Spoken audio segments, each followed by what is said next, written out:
सर्वांना जय भीम. आजचा आपला 65वा दिवस.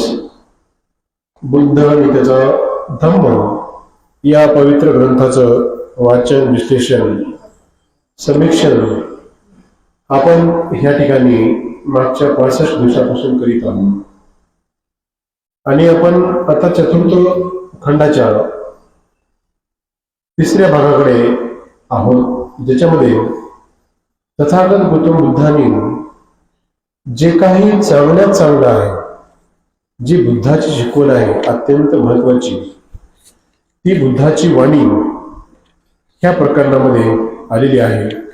आणि कोणता बुद्धाचा जो जीवन मार्ग आहे तो ह्या खंडामध्ये, चतुर्थ खंडाच्या तिसऱ्या भागामध्ये जवळपास 13 बिट्स मध्ये त्या ठिकाणी ते विवेचन आलेलं आहे की बौद्ध जीवन मार्ग म्हणजे काय.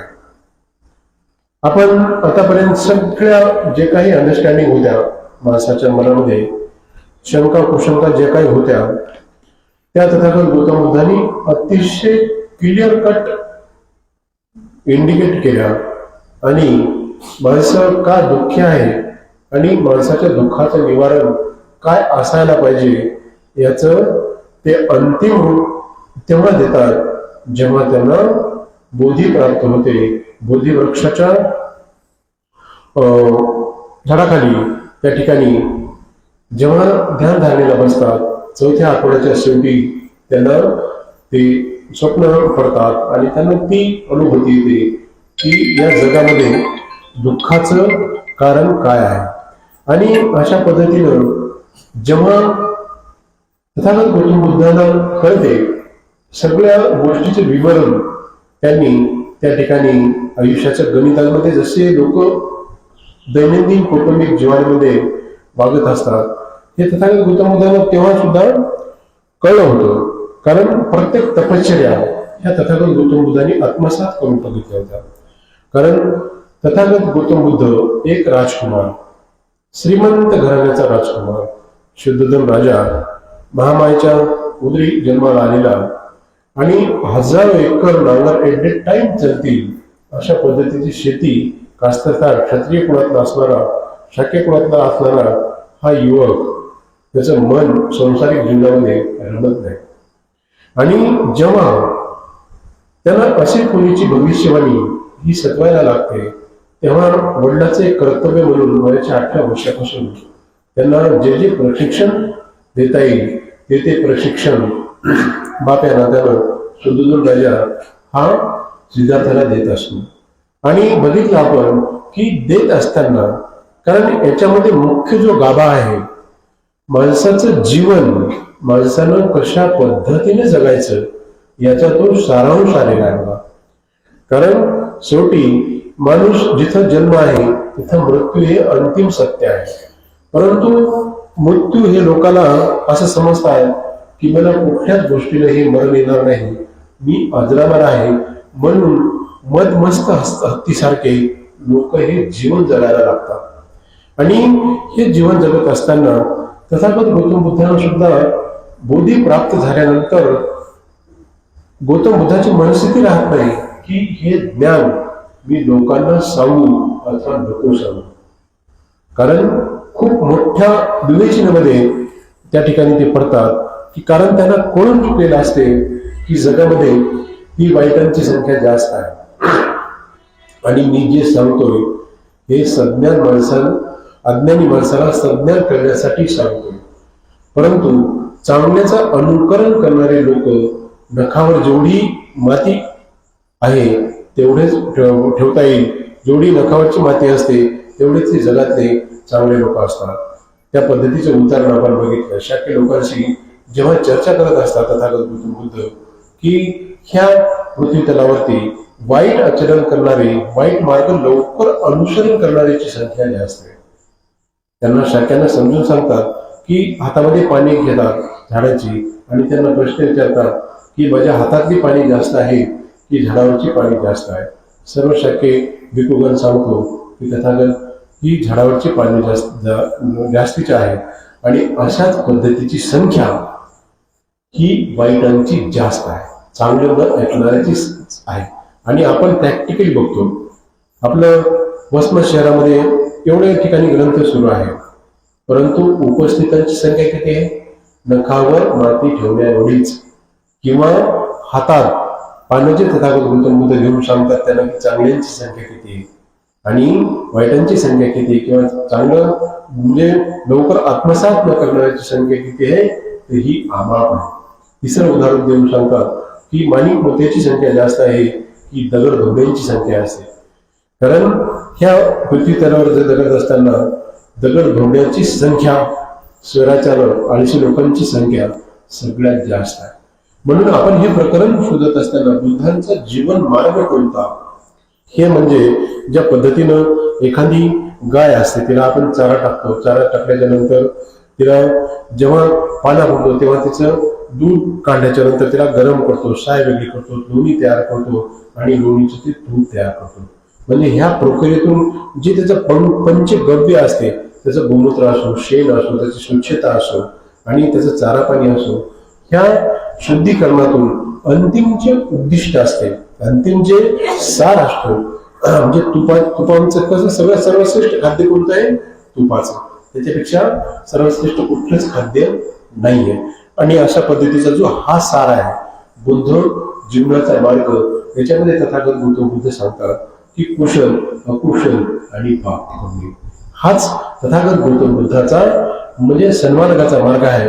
तथागत गौतम बुद्ध सांगतात की कुशल कर्म करावे, अकुशल कर्म करू नये, पाप कर्म करू नये. आपण जेव्हा काय नाही करायचं याचा आपण पंचशील घेतो, त्रिशरण घेतो, 3 वेळा आपण शपथ घेतो, पंचांग प्रणाम करतो तथागत गौतम बुद्धाला, आणि प्रत्येक दिवस आपण आपला विवेक जागृत करतो की मी प्राणी हिंसा करणार नाही, मी चोऱ्या करणार नाही, मी भांडण तंटे करणार नाही, मी व्यभिचार करणार नाही, मी दारू नशिली पदार्थ पुणे असो गांजा असो त्या पदार्थाचं सेवन करणार नाही, कुठल्या प्राण्याची हत्या करणार नाही, अर्थात कंजोरी करणार नाही, किंवा लिंबू बिंबू असतात ते काही कापणार नाही, अंधश्रद्धेच्या वाटी जाणार नाही, या गोष्टीचे ते न करण्याचं वचन घेतात. मग तथागत गौतम बुद्ध पुढे काय सांगतात, जे प्रकरणाचा हा पहिला जो भाग आहे, कुशल, अकुशल आणि पाप, सर्व पापस्य करणं कुशल सर्व संपदा सचित्त परिवर्तन एतं बुद्धान शासन.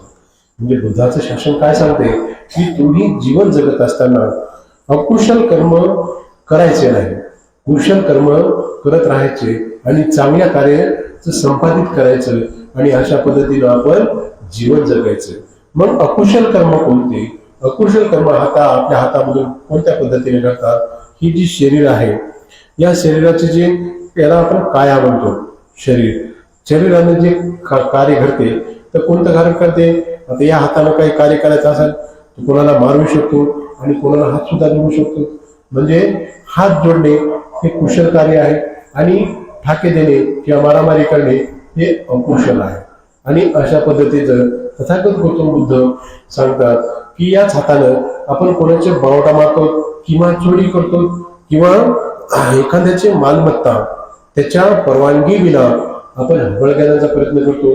इतरांची मालमत्ता आणि इतरांना दुसऱ्याने मालमत्ता कमवल्यावर आपण म्हणजे खऱ्या अर्थानं जीवन जगू शकू का? किंवा इमानदारीने आपण आपलं जीवन व्यतीत करू शकू का? किंवा दुसऱ्याला लुबाडून आपण जीवन जगणे योग्य आहे का? नाही योग्य. म्हणून तथागत गौतम बुद्धांनी या हाताने चोरी करण्याच्या ऐवजी आपण दान पुण्य करायचं.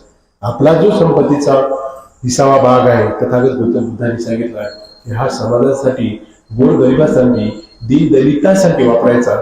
आणि अशा पद्धतीनं हे नाही करायचं, चोरी नाही करायची. मग चोरीच्या विरुद्ध काय आहे की आपण दान पुण्य केलं पाहिजे. मग दान पुण्याचे सुद्धा प्रकार सांगितले. ज्याच्याकडे आर्थिक सहायता नसेल त्यांनी परिश्रमपूर्वक आपल्या समाजाच्या हितासाठी आपण कार्य केलं पाहिजे. ज्याच्याकडे आर्थिक पाठबळ आहे, त्याची आर्थिक म्हणजे चांगली आहे, त्यांनी आर्थिक सहकार्य करायला पाहिजे. आणि अशा पद्धतीने ज्यांना धर्माचं ज्ञान आहे किंवा धर्म सांगण्याचं तत्वज्ञान आहे, अशाला बाबासाहेबांच्या जे काही खंड आहे त्या खंडाचा अभ्यास करून आपल्या लोकांना जागृत करायचं काम केलं पाहिजे. अशा पद्धतीचे हे, किंवा ज्यांना खाण्याची सोय नाही, जे उपासपाणीने मरतात किंवा अन्नान्न दशा होते, त्यांना भोजनदानाची सुद्धा तथागत गौतम बुद्धांनी सांगितलेले आहे. जे आजारी व्यक्ती आहेत, दवाखान्यात जाऊ नाही शकत, औषधोपचार नाही घेऊ शकत, अशा लोकांना आपण दवादारू सुद्धा आपण केली पाहिजे. हे सुद्धा एक दानाचं किंवा पुण्याचं फळ आहे. ज्यांना फाटलेले कपडे आहेत, मळलेले कपडे आहेत, वारंवार त्याला कपडे सुद्धा नाही भेटत, अशांना जर आपण 2 ड्रेस जर घेतले, स्वच्छ घेऊन दिले, किंवा काही लोक बघा 8-8 दिवस 10-10 दिवस अंघोळ करत नाही, त्यांना जर एखादी साबण दिली, शॅम्पू दिला, तर हे सुद्धा एक पुण्याचं काम आहे. आणि अशा पद्धतीने हे पुण्य कर्म, कुशल कर्म जीवन जगत असताना जर केलं तर याचा खरा आनंद भेटतो आणि याच्यामध्ये खरं सुख भेटते. कारण तथागताचा जो धर्म आहे तो पूर्ण मनाशी निगडीत आहे. आणि अशा पद्धतीनं हे जे कायिक जे कुशल कर्म असतात, ह्या कुशल कर्मानं परत तिसरं जे कुशल कर्म जे सांगितलं आहे की ज्या पद्धतीच्या आता अनैतिक गोष्टी घडतात बघा. कारण माणसाचं मन एवढं विचित्र झाले की लहान लेकरापासून ते 80 वर्षाच्या 100 वर्षाच्या म्हाताऱ्यांना सुद्धा म्हणजे असे छेडखानीचे प्रकार होतात, त्यांचा विनयभंग करण्याचे प्रकार होतात आणि असे गलिच्छ प्रकार होतात. म्हणून हे जे कायिक अकुशल कर्म आहे, या अकुशल कर्मापासून माणसाने विरत राहिलं पाहिजे, जेणेकरून त्यांचं जे आयुष्य आहे हे सदाचाराच्या मार्गावरती गेलं पाहिजे. आणि अशा पद्धतीचं तथागत गौतम बुद्धाचा जीवन मार्ग जो आहे तो ह्या पद्धतीचा सांगतो. तसंच चौथं जे कुशल कर्म तथागत गौतम बुद्धांनी सांगितलेलं आहे की माणूस बघा, कोणत्या शाळेमध्ये कोणता शिक्षक किंवा कोणतेच आई वडील लेकरांना दारू प्यायचं शिकत नाही, पुड्या खायचं शिकत नाही, गांजा प्यायचं शिकत नाही किंवा व्हाईटनर प्यायचं शिकत नाही. परंतु आजही बौद्ध समाजाचे जास्तीत जास्त तरुण वर्ग ज्यांचे मायबापानं लाखो फिसा भरून त्यांना चांगले शिक्षण मिळावं ह्या उद्देशानं चांगल्या इन्स्टिट्यूट मध्ये दाखल केलं, परंतु त्यांना ते शिक्षण सोबतच त्यांनी हे न शिकलेले शिक्षण सुद्धा जसं तथागत गौतम बुद्धांनी सांगितले की वाईट अकुशल कर्मकारांची संख्या जास्त आहे. वाईट जे विचार असतात ते लोक जास्त अडॅप्ट करतात, लवकर ग्रास्पिंग करतात. आणि अशा पद्धतीनं ह्या अकुशल कर्मामुळं, दारूमुळं अनेक संसार हे उद्ध्वस्त झालेले आहेत. अनेकांचे मायालेकी हे म्हणजे उघड्यावर आलेले आहेत, अनेकांचे लेकरं हे उघड्यावरती आलेले आहेत. या दारू पायी असंख्य संसार म्हणजे दिवसा ढवळ्या असे जळताना बघतो. ती माऊली राबराब राबते आणि तिच्या पैशावरतीचा मालक हा रोज 100-100 रुपयाची हा दारू प्रशन करत असतो. तेच संस्कार हे लेकरावरती पडत असतात. आणि अशा पद्धतीचं हे तथागत गौतम बुद्धाचं जीवन मार्ग आपण पाहत आहोत की ह्या अकुशल कर्मापासून माणसानं विरत राहिलं पाहिजे. कुशल कर्म काय, तुम्ही दारूच्या ऐवजी बघा, कारण दारूचं दुकान किती जरी दूर असतं, किती जरी कोणत्यामध्ये असतं, तर कोणालाही ऍड्रेस विचारायची गरज पडत नाही बघा. कोणालाही असं म्हणजे पत्ता सांगेल बाबा या दारूचं दुकान म्हणून कुठेही म्हणजे तुम्हाला सापडणार नाही, म्हणजे असं गरज पडणार नाही, कारण इझिली लोक तुम्हाला त्या दुकानापर्यंत घेऊन जातील. परंतु जे आपण तूप म्हणा किंवा जे दूध विक्रेता करत असतो, दूध मात्र जे चांगलं खाद्य आहे, शरीरासाठी चांगलं खाद्य आहे, हे तो घरोघरी जाऊन देत असतो, घरोघरी जाऊन देत असतो. आग्रहाने आपल्याला आवाज देतो की बाबा रे उठ रे, सकाळ झाली आणि हे दूध घे म्हणून तो उठत असतो. परंतु आपली मुलं दूध अजिबात पित नाही, दुधाच्या नादी लागत नाही. कारण दुधाचं विरुद्ध गुण आणि दारूचा विरुद्ध गुण, त्याचे जे गुण वैशिष्ट्याचं आपण जर बघितलं, कारण त्या आमच्या म्हणजे आयुर्वेद शास्त्रामध्ये प्रत्येक आहाराचं विवेचन अतिशय सूक्ष्म रीतीने झालं. म्हणजे कोणतं खायचं बघा. आता दारू पिणारा माणूस ते तूप कधीच खाणार नाही, दारू पिणारा माणूस दूध कधीच खाणार नाही, दारू पिणारा माणूस जेवण पोटभर करणार नाही. कारण जेवण जर केलं तर ते काय 10-20 रुपयाचे आपण दारू पितो, त्याचा पावर उचलून जातो, पुन्हा 20-30 रुपये कुठून आणायचे, पुन्हा 100 रुपये कुठून आणायचे. म्हणजे ती चार्जिंग ऑटोमॅटिक 2-3 तास तरी राहते उपाशी पोटी जर घेतली तर. म्हणजे हे त्यांचं ते तत्वज्ञान, हे कुठे शिकतात, काय शिकतात, कोणत्या शाळेत शिकतात, त्यांना खरंच त्यांना पंचांग प्रणाम. परंतु तथागताचं जे तत्वज्ञान आहे, तथागताचं जीवन मार्ग तथागत गौतम बुद्धाचा शिकतोय. कारण हे संस्कार पडण्यासाठी आपल्याला गर्भधान संस्कारापासून हे संस्कार तथागत गौतम बुद्धांनी सांगितले. बघा आता आपल्या समाजामध्ये असंख्य भिक्खू हे विद्वान भिक्षू आलेत, आणि आपले असंख्य उपासक सुद्धा आज खूप सज्ञानी झाले. प्रत्येक संस्कार हे भिक्षूच्या हस्ते संपन्न होतात. तो गर्भधान संस्कार असो, नामाधीनान संस्कार असो, अन्नप्राशन संस्कार असो, किंवा जे शाळेत जाणारा संस्कार असो, लग्नविधी संस्कार असो, किंवा अंतिम संस्कार विधी असो, किंवा जे पुण्यानुमोदनाचे संस्कार असो, या दिवशी म्हणजे पुण्याचं काम कोणतं आहे की हे धर्मदेशना किंवा हे धर्माचं ज्ञान देणं हे अतिशय कुशल काम आहे. आणि याच्यापासून माणसाचं मन हे उत्तेजित होते, प्रफुल्लित होते. आणि अशा पद्धतीचं कुशल कार्य करणं म्हणजे तथागत गौतम बुद्धाचा हा जीवन मार्ग आहे. आणि अशा पद्धतीनं जर आपण आपल्या जीवनामध्ये जर कार्यरत राहिलो तर आपल्याला कुठल्याच पद्धतीचं म्हणजे दुःख हे येणार नाही असं तथागत गौतम बुद्ध सांगतात. म्हणून तथागत गौतम बुद्ध असं सांगतात की शुभ कार्य करत राहा, अशुभ कर्मात सहभागी बनू नका, पाप कर्म करू नका. हाच बुद्ध जीवन मार्ग आहे. माणसाने एकदा शुभ कर्म केले की ते परत परत शुभ कर्म करीत राहिले पाहिजे. शुभ कर्मे करणे अविरत करत राहावे. त्यायोगे अंतःकरणातील सर्व इच्छाही शुभ कर्माकडे लागाव्यात. शुभ कर्माचा संचय करीत राहणे हे अतिशय सुखकर आहे. जोपर्यंत शुभ कर्माला परिपक्वता येत नाही तोपर्यंत सज्जन माणसाला देखील दुर्दिन भोगावे लागतात. परंतु त्यांचे शुभ कार्य परिपक्व झाले की त्यांना चांगले दिवस सुद्धा लागतात. म्हणजे चांगले कार्य करत असताना सुद्धा कधी कधी कोणाला अपयश येते, परंतु त्या अपयशामध्ये खचून न जाता तुम्ही सतत चांगलं करत राहा.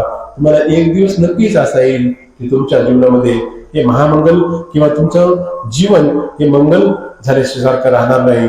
तथागत गौतम बुद्ध सांगतात की चंदन, धूप, कमळ, मधुमालती यांच्या सुगंधापेक्षाही शीलाचा म्हणजे सदाचाराचा सुगंध अधिक असतो. ज्या पद्धतीनं आपण धूप लावतो, अगरबत्ती लावतो, याचा सुगंध चंदनाची अगरबत्ती असते हे वातावरणात दरवळत असतो. आणि त्याच पद्धतीचं जे आपलं आचरण आहे, आचरण कोणतं असायला पाहिजे? वैयक्तिक आचरण कोणतं? आपण चोरी नाही करायला पाहिजे, आपण कंदोरी नाही करायला पाहिजे, आपण जे लिंबू मिरची असतात ते अंधश्रद्धेला आपण बांधायला पाहिजे, किंवा जे अविद्येच्या नादी लागून आपण ईश्वराच्या नादी लागतो आणि त्यांना खुश करण्यासाठी आपण प्राणी हिंसेचे प्रकार करतो. आणि अशा पद्धतीचे जे वैयक्तिक आचरणामुळे जे लोकांना दुःख घडतात ह्या गोष्टीपासून आपण दूर राहिले पाहिजे. अशा पद्धतीचा जो सुगंध असतो, अशा पद्धतीचं जे आचरण असते शुद्धाचरणी माणसाचं, तो माणूस मेल्यानंतरही बघा त्याचं नाव निघते, अरे यार माणूस खूप श्रद्धावान होता, माणूस खूप पुण्यवान होता. आणि याच विरुद्ध जर विचार केला समजा अशोक कार्य करणारा, यार माणूस हे चोऱ्या करत होता, बरोबर काय चोरी करायचा, पोलीस किती जरी पाठला केले तरी तो पकडायचा नाही, इतका निष्णात असायचा. म्हणजे अशा पद्धतीचे अनुकुशल कर्म असतात. हे त्याचे कर्मचे फळ हे त्याला माघाऱ्या सुद्धा भेटतात. आणि जे चांगलं कार्य आहे हे चांगलं कार्य जीवन म्हणजे त्याच्या पद्धतीने सुगंध चंदनाचा तथागत गौतम बुद्ध सांगतात की वातावरणात सुगंधतो, परंतु शीलाचा सुगंध हा त्याही पेक्षा मोठा असतो. जर मनुष्याने धूप आणि चंदनाचा सुवास मंद असतो, परंतु शीलांचा सुगंध हा अत्यंत उच्च पदावर असतो. जर मनुष्य दुष्टपणाने बोलू लागला किंवा वागू लागला तर त्याप्रमाणे ज्याप्रमाणे गाडीच्या बैलाचे मागून गाडीचे चाक धावत असते त्याचप्रमाणे अशा माणसाचे मागून दुःख धावत असते. माणसाने आपले विचार अशुभ कर्मापासून परावृत्त करून शुभ कर्मासंबंधी प्रवृत्त करण्यासाठी त्वरा करावी. जर माणूस शुभ कर्म आचरणात आळस करू लागला तर त्याचे मन अशुभाकडे रममान होते. जर चांगल्या गोष्टी करता जर आळस करू लागला तर ते माणूस वाईट वळणाकडे वळते, असं तथागत गौतम बुद्ध सांगतात. शेवटी असं म्हणतात की माणसाला भूक हा भयंकर रोग आहे, आरोग्य ही सर्वश्रेष्ठ देणगी आहे, समाधान ही सर्वश्रेष्ठ संपत्ती आहे, विश्वास हे सर्वश्रेष्ठ नातं आहे. अशा पद्धतीचं तथागत गौतम बुद्ध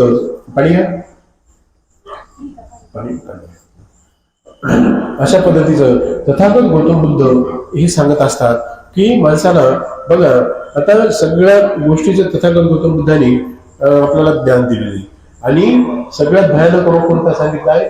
भूक हा भयानक रोग आहे. बघा माणूस जन्मापासून ते मृत्यूपर्यंत मोठा ट्रक असते ना, ट्रक मोठा, तेवढं भरूनच माणूस अन्न खातो आयुष्यात. मोठा जो ट्रक असतो तेवढा ट्रक भरून माणूस अन्न फस्त करतो, फस्त. मग त्याच्यात सगळं मटण असेल, हंडी असेल, डाळ असेल, भाजीपाला असेल, पोळी असेल, डाळ असेल, अजून काय काय असेल. म्हणजे जन्मापासून ते 100 वर्षाचं जर आपण गणित घेतलं तर तेवढं तो माणूस, पण त्याच्यावरती काही इलाज निघाला नाही. आणि सगळ्या रोगाचं जे कारण असते, आपण त्या आहार-विहारातून जर आपला युक्त आहार विहार जर नसला तर त्या आहार विहारातून आपल्याला विविध रोग होत असतात. म्हणून जर आपण मागच्या वेळेस बघितलं की तथागत गौतम बुद्धांनी आपल्याला दिनचर्या सांगितली, आपल्याला ऋतुचर्या सांगितली.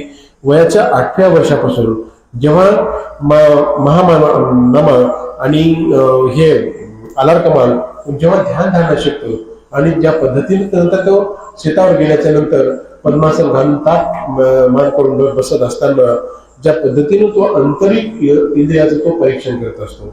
आणि जे परीक्षण करत असताना पंच उपादान स्कंद म्हणजे काय, की जे आपले डोळे आहेत, की जीभ आहे, कान आहे, त्वचा आहे आणि नासिका आहे, याचा जी तृष्णा उत्पन्न होते. कारण भूक म्हणजे काय, एकच भूक नाही, भूक म्हणजे तृष्णा. तृष्णा ही भयानक रोग आहे. म्हणजे ती कुठलीही तृष्णा असतो. एखादा समजा फुल किंवा सेंट जर आवडत असता तर आपल्याला तो हवा असा वाटतो. जिबीनं एखादं समजा खावासं वाटलं, चमचमीत पदार्थ, समजा उदाहरणार्थ भजी म्हणा किंवा अजून काही म्हणा, तर तो अजून खावासं वाटतो. एखादं द्रव्य प्यावंसं वाटलं तर ते अजून प्यावंसं वाटतं. आणि अशा पद्धतीनं माणसाची ही तृष्णा वाढतच जाते. आणि नंतर काय होते, मग त्या तृष्णेचं रूपांतर लोभामध्ये होते. म्हणजे मन हे माणसाचं लालची होते. आणि लालची झाल्याच्या नंतर मग त्याच्यामध्ये विभव तृष्णा उत्पन्न होते. म्हणजे ते हवंसं वाटायला लागते. आणि त्याच्यानंतर मग ती तृष्णा आपल्या हातातून जर निसटू लागली समजा, किंवा आता फॉर एक्झाम्पल पैसे कमवण्याची तृष्णा किंवा पैसे मनात मिळावेत, ह्या गोष्टीमध्ये काय होते, त्याचा लोभ वाढत जाते. आणि लोभ वाढल्याच्या नंतर जेव्हा नंतर ईडीची धार पडते किंवा सीबीआयची धार पडते किंवा सीआयडीची धार पडते, तेव्हा मग हातातून निसटू लागलं की माणसाला दुःख होते. आणि अशा पद्धतीनं मग त्याचं परिणती काय होते, दुःखामध्ये होते. म्हणून तथागत गौतम बुद्ध म्हणतात की तृष्णा किंवा भूक हा भयंकर रोग आहे आणि आरोग्य ही सर्वश्रेष्ठ देणगी आहे. कारण माणसाचं जर उत्तम आरोग्य असलं, माणसाचं जर निरोगी आयुष्य असलं तर त्याला खरंच जिंदगीचा लाभ भेटेल. आणि जर समजा त्याचं आरोग्य जर चांगलं नसेल, त्याच्या घरी जर समजा साखर कारखाना जर असला, रोज समजा 100 पोते जरी तो कारखाना साखर गाळप करत असला आणि जर अंगात त्याला शुगर, डायबिटीज असली, बीपी असलं, तर खायचा अधिकार आहे का? म्हणजे तो 1 चमचा सुद्धा खाऊ शकत नाही. मग त्या कारखान्याचा काय उपयोग? अशा पद्धतीचं हे आरोग्य, माणसाचा देह जर माणसाला जपला तर माणूस हा अकुशल कर्मापासून जर विरत राहिला तर माणसाचं जे शरीर आहे, काय आहे, ही अतिशय उत्तम प्रकारे राहते. अशा पद्धतीचं बुद्धाचा जीवन मार्ग आहे. त्याच पद्धतीने गौतम बुद्ध सांगतात की विश्वास हिचं नातं हे सगळ्यात मोठं आहे. भावापेक्षा, बहिणीपेक्षा, आई वडिलांपेक्षा सुद्धा जे विश्वास असतो एकमेकावरती, हा विश्वासाचं नातं जर का तुटलं तर मांस मांसासोबत राहत नाही, हाड हाडासोबत राहत नाही, नवरा बायकोचे घटस्फोट होतात, भाऊ बहिणीचे संबंध खराब होतात, आई वडिलांचे संबंध होतात.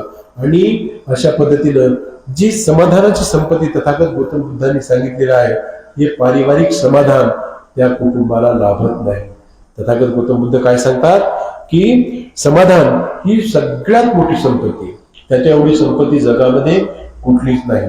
मग काय होते की ह्या गोष्टीमुळे जे संबंध तुटतात, कारण विश्वास जर तुटला माणसाचा तर बघा घटस्फोटाचे प्रकार असंख्य घडतात, विलंबनाचे प्रकार असंख्य घडतात, माणसाचे भावाभावाचे प्रॉपर्टीवरून वाद वाढतात.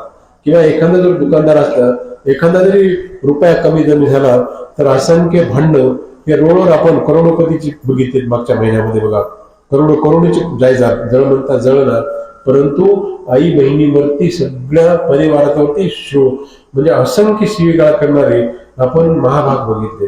कारण असे संपत्ती संपादन प्राप्त करणारे जे हे संपत्तीचे दुःख उत्पन्न करते, ते तथागत गौतम बुद्ध म्हणतात की ज्या पद्धतीने मांस आपल्या अंगाला चिटकले, परंतु जेव्हा वियोग होतो कुटुंबाचा, म्हणजे कुटुंब जे पारिवारिक संपत्ती जे माणसाकडे असायला पाहिजे, त्यानं आधी विचार केला पाहिजे की संपत्ती, मग तथागत गौतम बुद्ध काय सांगतात, खरी संपत्ती कोणती, की विश्वासासारखं नातं आणि समाजासारखी संपत्ती समाधान.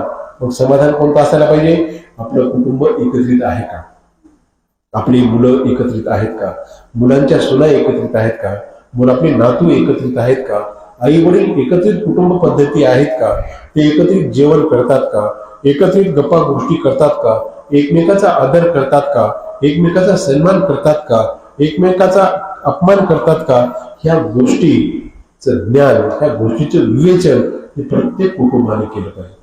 कारण बघा, आज जेव्हा बँकेमध्ये, आता याच्या अगोदर बाजूलाच माझं क्लिनिक होतं आणि 60 वर्षाचे पगारीचे असंख्य लोक त्या ठिकाणी येत असतात, परंतु काही लंगडे असतात, कोणते गुळे असतात, कोणाला अपंग असतात, आणि अशा पद्धतीने आणताना ते ऑटोमध्ये आणत होते. आणि जेव्हा पगार घेतली की ते म्हाताऱ्याला तिथे सोडून देत होते, त्यांनीच ते दारूच्या गुत्त्यावरती जाऊन बसत होते, आणि शेवटी त्या बँकेच्या कर्मचाऱ्याला, मॅनेजरला ऑटो करून शेवटी त्यांच्या गावाकडे वाटायला लागत असे.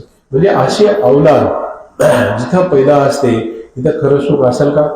म्हणजे ही जी पारिवारिक संपत्ती माणसाकडे असायला पाहिजे, ह्या संपत्तीचं आपण अंगीकार किंवा याची स्मृती आपण जागृत केली पाहिजे. कारण सबपापस्य करून कुशलस्य उपसंपदा स्वचित्त पर्यदपरम येतन बुद्धाचं शासन काय म्हणते, की जीवन जगत असताना तुम्हाला जर खरं सुख प्राप्त करायचं असेल तर आपलं परिवार तुटू नका, आपले रक्ताचे नाते तुटू नका, आपले जे हाडामासाचे परिवार असते त्याचे नातं तोडू नका. कारण तथागत गौतम बुद्ध सांगतात की शब्दाचे घाव हे शस्त्रापेक्षाही भयानक असतात. म्हणून बोलत असताना किंवा जे काही घरामध्ये वावरत असताना भांडण तटणे वादविवाद जे होतात, मग ते संपत्तीचे असो, जायजातीचे असो, इमारतीचे असो, किंवा कुठल्या व्यवहाराचे असो, प्लॉटचे असो, किंवा कोणत्या अजून कारणाने असो, त्याचे वाद जे असतात ते फक्त बोलण्यातूनच होतात. म्हणजे बोलण्याला काय कारण असते, मग विश्वासाचं नातं हे सर्वश्रेष्ठ आहे असं तथागत गौतम बुद्ध म्हणतात. मग हा विश्वास तुटला की मग जीभ चालू होते, जिभीचे शस्त्र चालू होतात. आणि अशा पद्धतीने तथागत गौतम बुद्ध म्हणतात की शब्दाचे घाव हे शस्त्राचे घावापेक्षाही भयानक असतात. शस्त्राचा घाव तरी भरून निघू शकतो, परंतु शब्दाचा घाव जर माणसाच्या मनावरती पडला तर माणूस आयुष्यभर तोंड वाकडं करतो. बहीण भावाचं नातं आयुष्यभर त्याचं तोंड पाहत नाही, किंवा आई वडिलांचे सुद्धा म्हणजे असे परिवारातून तुटलेले नाते आपण पाहतो. केवळ आणि केवळ काय, तर फक्त ही जीभ म्हणजे वाणीचा जर संयम करणं हे कुशल कर्म आहे. कुशल कर्म कोणतं, की व्यर्थ बडबड करू नये, कुणाची निंदा नालस्ती करू नये, कुणाविषयी वाईट बोलू नये, कुणा वाकड लावू नये, किंवा त्याचा जे खरं आहे तेच बोलावं, जे असत्य आहे तेच असत्य जाणावं. अशा पद्धतीचा हा बौद्ध जीवन मार्ग आहे. यालाच तथागताचा सांगतात की असे दुष्कृत्य, स्वतःला मारक करणारी कृत्ये माणसाला सहज करता येतात, परंतु जे उपकारक आहेत, हितकारक कृत्य असतात हे मात्र करायला कठीण जातात.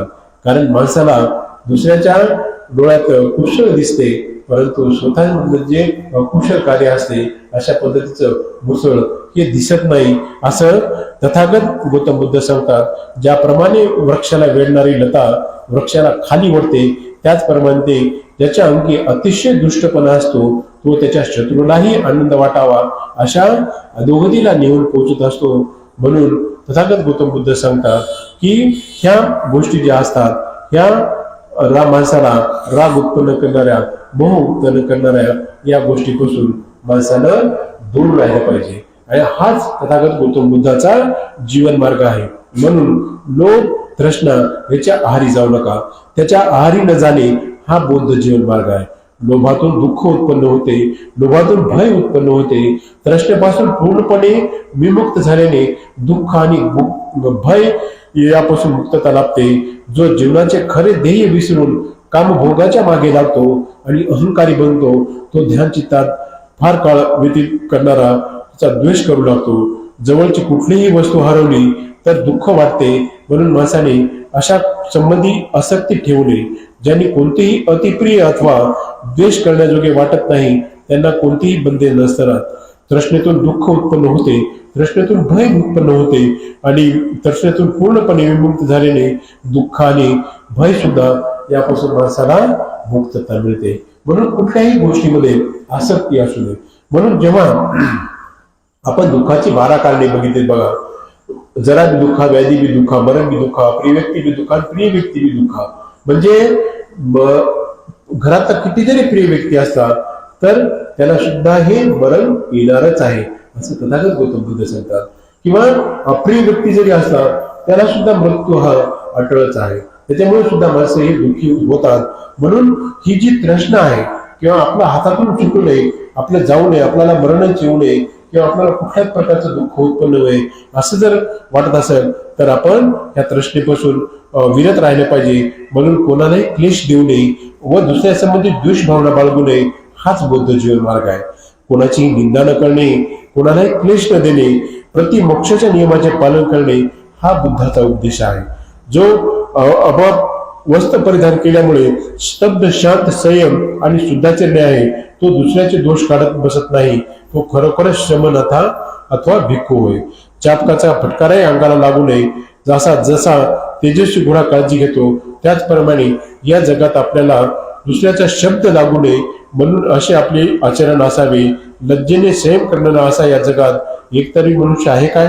जर माणसाने निरुपद्रवी, शुद्धाचरणी आणि निष्पाप मनुष्याला उपद्रव केला तर ज्याप्रमाणे वाऱ्यावर फेकलेली धूळ फेकणाऱ्यावरच येऊन पडते त्याचप्रमाणे त्या माणसाला ह्या उपद्रवाचा दुष्परिणाम हा भोगावा लागतो. बघा तथागत गौतम बुद्ध काय सांगतात, जर एखादा शुद्धाचरणी माणूस असेल, चांगला आचरण करणारा माणूस असेल आणि त्याला जर आपण दोषारोप करत असलो तर ज्या पद्धतीनं धूळ जर वाऱ्याच्या दिशेला फेकली तर ती धूळ कुठे येऊन पडते? आपल्या अंगावरच पडते, आपल्या डोळ्यावरच जाते. अशा पद्धतीचं त्याला दुष्कर्म हे भोगावं लागतं. म्हणून मनात क्रोधपणा ठेवू नका, वैरभाव विसरा, आपल्या शत्रूलाही प्रेमाने जिंका. हाच खरा बुद्ध जीवन मार्ग आहे. क्रोधाग्नी शमन करा. तो मला अपशब्द बोलला, त्याने मला वाईट रीतीने वागविले, त्याने माझ्यावर कुरघोडी केली, मला लुबाडले असा विचार ज्यांच्या मनात वावरत असतात त्यांचा क्रोध विकार कधीही शमत नाही. ज्याच्या मनात असे विचार उठत नाही अथवा क्रोध शांत झालेला असतो, माणसाने अक्रोधाने क्रोधाला जिंकावे व साधुत्वाला साधुत्वाने जिंकावे.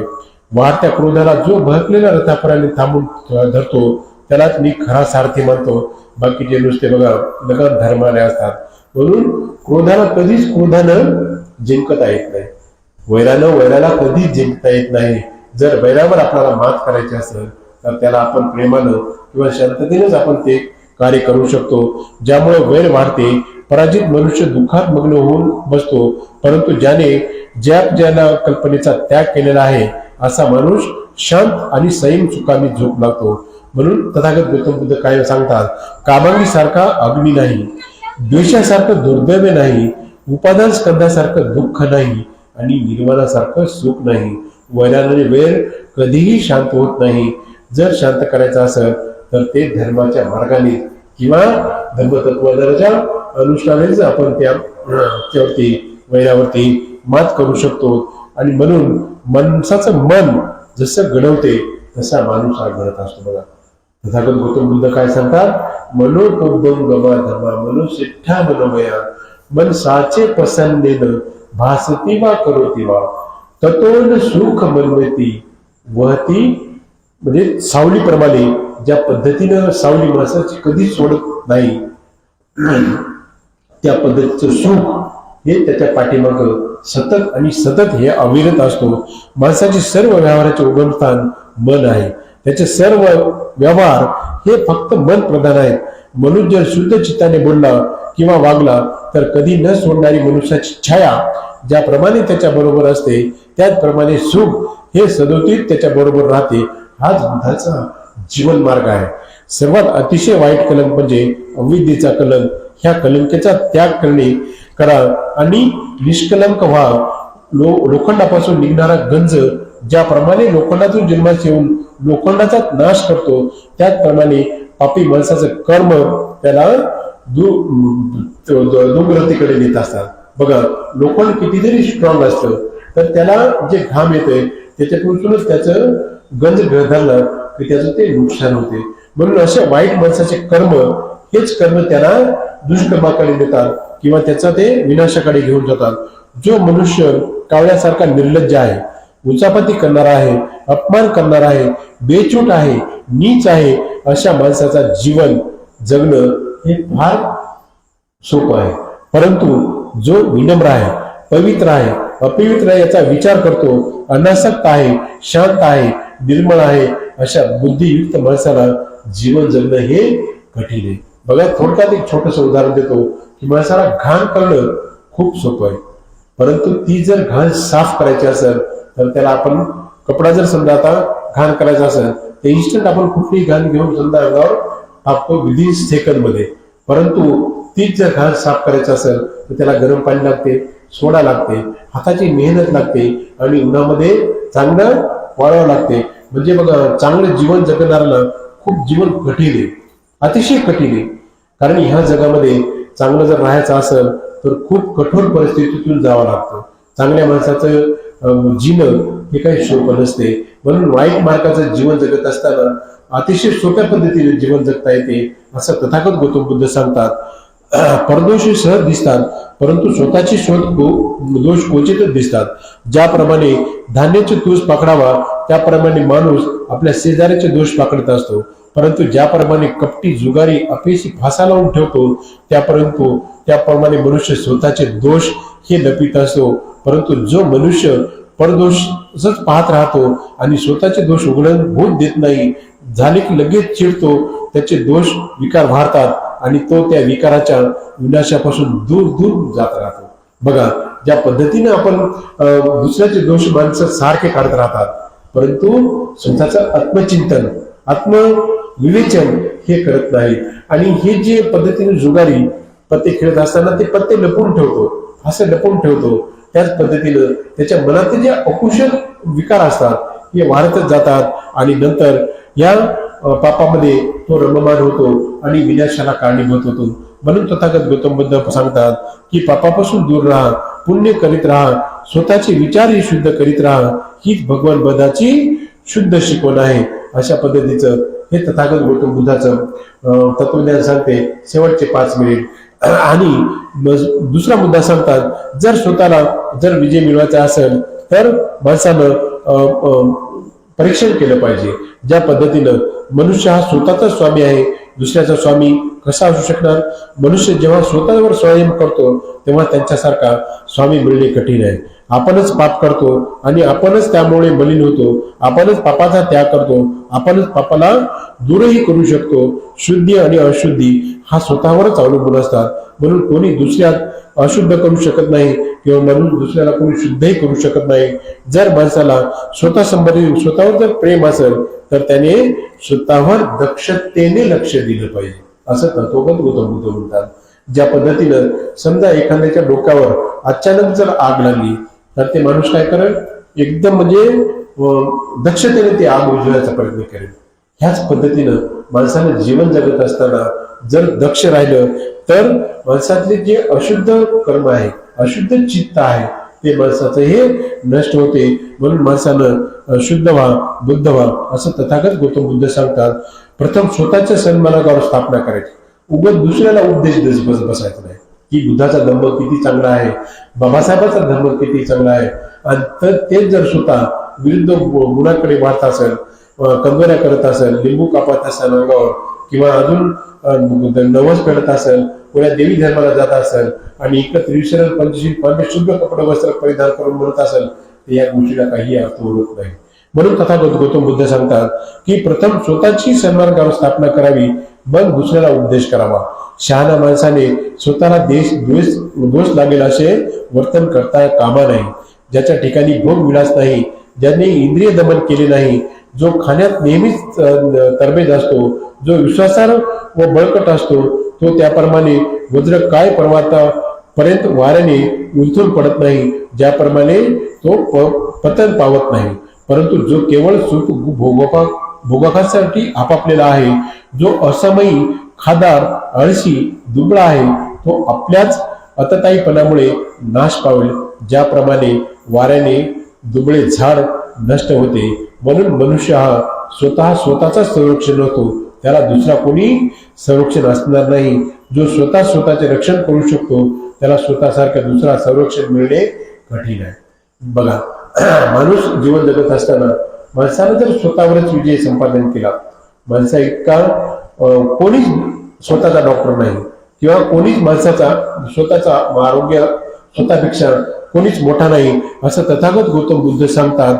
आणि हाच तथागत गौतम बुद्धाचा जीवन मार्ग आहे. हाच तथागत गौतम बुद्धाचा जे सांगतात कुशल अकुशल करू नका. आणि तथागत गौतम बुद्धाच्या शिकवणीपर्यंत आपण जर आपलं जीवन हे जर व्यतीत केलं, तर आपण खऱ्या आयुष्याचा आपण आनंद घेतो. ह्या पद्धतीचं तत्वज्ञान, ह्या पद्धतीचा जीवन मार्ग आपण आपला आज वेळ ह्या ठिकाणी संपला. आपण ह्याच ठिकाणी थांबूयात. परत राहिलेला उर्वरित अर्धा भाग आपण उद्या जो सार आहे तथागत गौतम बुद्धाचा, जे चांगल्यात चांगलं आहे, हे विवेचन आपण ऐकतो. आपण सगळं ज्या पद्धतीनं तयारी करत असताना शुभ्र वस्त्र धुतो किंवा स्नान करून येतो, स्वच्छता करतो, कायाची स्वच्छता करतो, ह्याच पद्धतीची ही मनाची स्वच्छता आहे. म्हणून तथागत गौतम बुद्ध सांगतात की सर्वपापस्य करणं कुशलस्य उपसंपदा स्वचित्त परिदपनं एतं बुद्धानं शासनं. म्हणून असे कुशल कर्म करा की जेणेकरून जीवनामध्ये तुम्हाला दुःख येणार नाही. हाच तथागत गौतम बुद्धाचा जीवन मार्ग आहे. एवढंच ह्या ठिकाणी आज सांगून ह्याच ठिकाणी आपण थांबूया. सर्वांनी हात जोडायचे. भवतु सर्वमंगलं रक्षन्तु सर्वदेवता सर्वबुद्धानुभावेन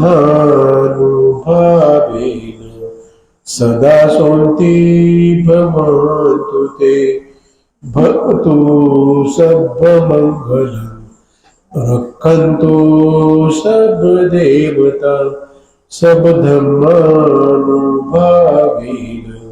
सदा शान्ति भवन्तु ते. भवतु सर्वमंगलं रक्षन्तु सर्वदेवता सर्वसंघानुभावेन सदा शान्ति भवन्तु ते. बुद्धं नमामि, धम्मं नमामि, संघं नमामि. सर्वांना जय भीम. धन्यवाद.